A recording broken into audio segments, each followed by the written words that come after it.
Hi everybody, welcome to our last video where we talk about a night in the Vine, just kind of walk through a few things. This one will be probably more practical than the others, although we hope they've all been practical for you. But we're going to walk through what a night in the Vine looks like. And so in the Vine, there are three basic components to each night. And one is game time, you've got small group time, and you've got large group time. Across the whole of them, we want to be as interactive as we can, and we want to make sure kids are enjoying their time at the Vine. The goal of that is not just fun for the sake of fun, but to recognize in our culture, less and less families are coming out to church for multiple touches in a week. Less and less are coming back on Sunday night. And one of the feedback pieces that I get over and over is that kids are telling their parents, we love coming to the Vine. And moms and dads are actually telling me, hey, we probably wouldn't come back. It'd be nice to have like just a quiet night occasionally. But our kids love the Vine so much that it would be devastating for them to not go. So we want to make sure we continue that culture we've already built where kids are having a great time. It's super interactive. It's not just us standing and delivering excellent homilies at them, but it's at their level. They're having a blast. They know Jesus loves them, they know we love them, and they can't wait for the next week. So across all of the game time, the small group time, the large group time, that's something that we want to think about is how to make this as fun as possible, as engaging as possible, as interactive as possible. Because a lot of kids, mom and dad may not bring them if they're not having a great time. So them having a great time is actually the key to them coming back and having the opportunity for this instruction, for this worldview formation. Now, a side benefit that's not even really the top one is that as mom and dad bring them, they're also more likely to take a Bible Institute course, and we could actually see mom and dad growing in the same way, all because you're demonstrating great love for these kids and engaging them and providing an interactive and enjoyable environment for them. So that's kind of the overarching theme as you think through game time, small group time, large group time. We want to make sure we're having a lot of fun with them. Obviously not to the detriment of solid teaching and walking through how the Bible applies to their life, but that's necessary. Now, the mixture of small group time, large group time, small group time, the flow of events in a given night, that'll actually change up quite a bit throughout the year. And it's tough for us to be too rigid on that right at the outset, because we don't know exactly what the splits will be for how many kids are in each age group.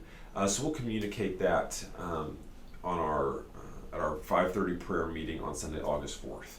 So each week we'll have a prayer meeting at 5:30. That'll meet in the commons, the food court, the foyer, whatever you want to call that, of the high school gym area. And we'll actually have seeds and sprouts and branches there. So seeds, I know that's a little bit of a walk for you, but I think it's valuable for the whole Vine team to be together at 5:30. And we'll be done there by about 5:40, 5:45. We're not going to keep you super long so you can get down to your post and be ready to receive kids that are there a little bit early. But that time for us to be together in prayer is really significant. That'll be 5:30 every single week in the commons area to kind of circle the wagons, pray, and if there's a change in the schedule, we can also address that at that point. One thing I do want to say about the flow of events is as we recognize we will make changes week to week, one of the biggest things we can do to build trust with parents is to be on time. If we're regularly not on time, we're regularly late, especially to dismissal, that's one of the ways that we lose trust with them. But if we're always where we're ready to bring the kids to them when we're supposed to be, that'll build a lot of trust. They've made a significant investment to come out. Bedtime's approaching, school nights are coming up, they need to get home and get to bed. So us being on time is really significant there. And so that's something that once one item in the night gets off, it's kind of tough to catch up at other points. And so we want to make sure at each small group, large group, and game time that we're seeing the clock and we're understanding, hey, I need to end this right now so that I don't end up pinching one of the other elements and ultimately causing us to lose trust with mom and dad. From a curriculum standpoint, just walk through this quickly. The Sprouts and the Branches are going to be using a curriculum that actually my parents wrote called 99 Adventures in God's Big Story. And you can get this on Amazon if you'd like to purchase it yourself. It's also available for free, and you'll see the link to it actually right below this video, and so you'll have access to all 99 lessons. And what they do is they start in Genesis 1 at creation and just walk through the entire story of the Bible in obviously 99 lessons, and walk through what God's plan of redemption is. So we won't cover all 99, of course, this year in the Vine, but that's what we'll be utilizing. And so if you'd like additional detail, and here's what the lesson will look like this week, you can always access that curriculum. I'll be teaching in the Branches. Cy and Allison Hayden will be teaching in the Sprouts. And so as a small group leader, that's not something where you would be responsible per se to have that, really thorough understanding of here's all the activities we'll be doing, and that you don't have to do that in advance. But if you'd like to know, that's obviously available to you. Then the memory verse will tie into the lesson. So for example, the lesson that's on Adam and Eve sinning, then the memory verse will be Romans 5:12, talking about sin separating them from God. And so you're taking an Old Testament lesson, what's the truth about that, tying that into a New Testament verse, and helping the kids see, again, biblical authority. The whole thing is tied together. It's one cohesive story. The Seeds are going to be using the curriculum from Lifeway that we used last year called Bible Studies for Life. The reason they don't use the 99 Adventures is simply that 99 Adventures is really built for an elementary audience, and it's not been tailored down to the preschool quite as much. It doesn't have some of the video elements. And so the things that it's a little easier to supplement at the elementary level, it's a little bit tougher to supplement at the preschool level. So we'll continue with Bible Studies for Life for them. Katie Morrow is leading. We'll do a fantastic job with that group. It's going to be a lot of fun for them. But that's the basic flow of a night in the Vine. We start with our 5:30 meeting. We move in, and we're going to have a game time, a large group time, and a small group time. In the small group time is where we want to do a couple of things. Let me just elaborate on that for a second. Small group time, we've already got the Bible verse memorized.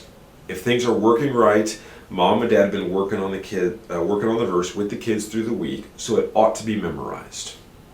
When they come to small group time, then it's a matter of, hey, let's review, make sure they've got it down, and then let's talk about, hey, how does this apply to your life? And so you can ask the kid, hey, how would you apply this verse? What does this mean in terms of how you conduct yourself at home after school gets out? What does this look like at soccer or baseball or basketball practice? What does this look like in the musical that you're participating in? It says allowing you to let the kids talk back to you. Small group, that's really significant there. And then after we've reviewed the memory verse, what we want to do is we want to kind of sense where the kids are at, and you may want to review the catechism and apply that to their life a little bit more, or it may be more appropriate to review and apply the lesson that we had in large group time. And so that's going to stay a little bit of your discretion, but we're always going to spend time on the memory verse.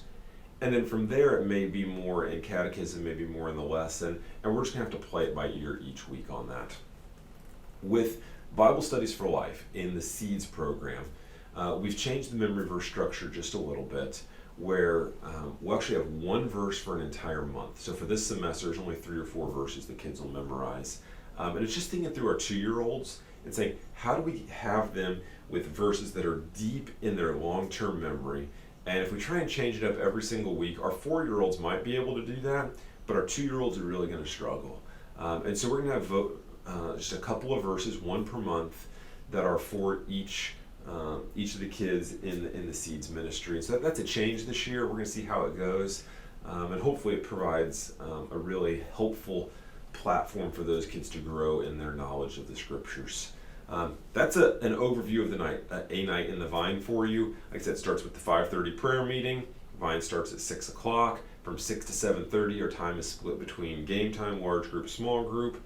And then realistically, we want to be wrapping up about 7:25 for dismissal at 7:30, where Mom and Dad can come get the kids.